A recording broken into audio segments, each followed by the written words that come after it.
Imaginez-vous debout, pieds nus sur une plage, vos orteils s'enfonçant dans le sable chaud du soleil, enveloppant vos pieds de chaleur. En creusant plus profondément, la chaleur de surface cède la place à une fraîcheur surprenante, intacte par le soleil. Vous êtes-vous déjà demandé ce qu'il y a sous tout ce sable? Est-ce juste du sable jusqu'au fond?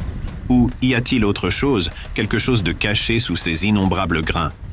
Aujourd'hui, nous allons creuser profondément cette question et découvrir les faits surprenants sur le sable et ce qui se trouve en dessous. En 2012, des scientifiques de l'Université d'Hawaï ont estimé qu'il y a 7 quintillons 500 quadrillions de grains de sable sur toutes les plages de la Terre.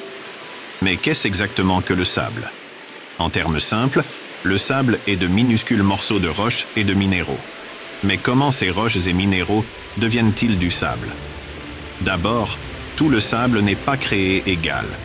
Le sable que vous trouvez sur la plage est différent de celui du désert, et cela est dû à sa formation.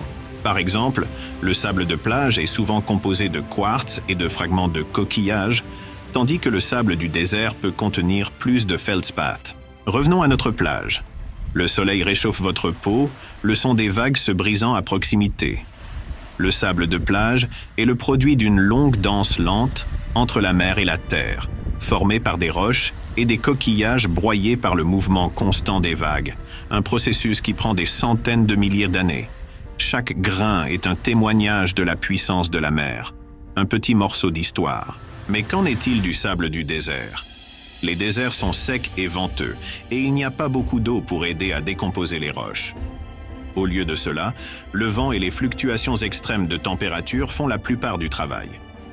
Dans les environnements désertiques, la température peut varier considérablement entre le jour et la nuit.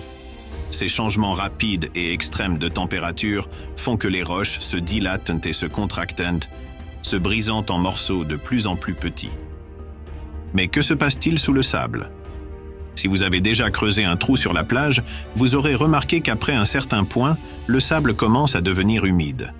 Vous rencontrez ce qu'on appelle la nappe phréatique, la surface supérieure de l'eau souterraine.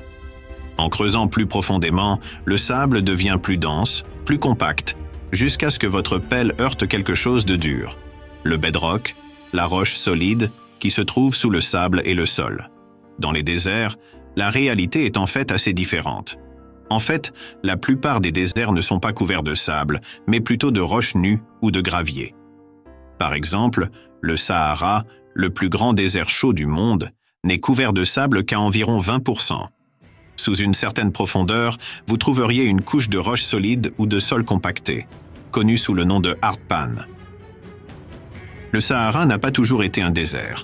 En fait, il est passé par plusieurs phases vertes tout au long de l'histoire, où il était couvert de végétation et abritait une variété de faune. En 2010, des scientifiques ont découvert des preuves d'un mégalac préhistorique sous les sables du Sahara, un lac d'épopée plus grand que certains des grands lacs d'Amérique du Nord. Sous les grains de sable, qu'ils soient sur une plage ou dans un désert, se trouve un monde façonné par les forces de la nature, révélant que les paysages de notre planète ne sont pas statiques, mais en constante évolution et évolution au fil du temps. Alors, la vérité est que sous tous ces petits grains, il y a tout un monde qui attend d'être découvert.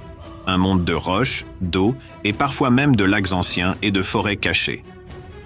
J'espère que vous avez apprécié ce voyage sous le sable. Rappelez-vous que le monde est plein de merveilles, et parfois, elles sont juste sous nos pieds. Alors continuez à explorer, à poser des questions et à creuser pour trouver des réponses, car vous ne savez jamais ce que vous pourriez découvrir. Si vous avez trouvé cela fascinant, envisagez de vous abonner. Tapez sur la carte à l'écran pour regarder une autre vidéo, cela aidera cette chaîne à être découverte.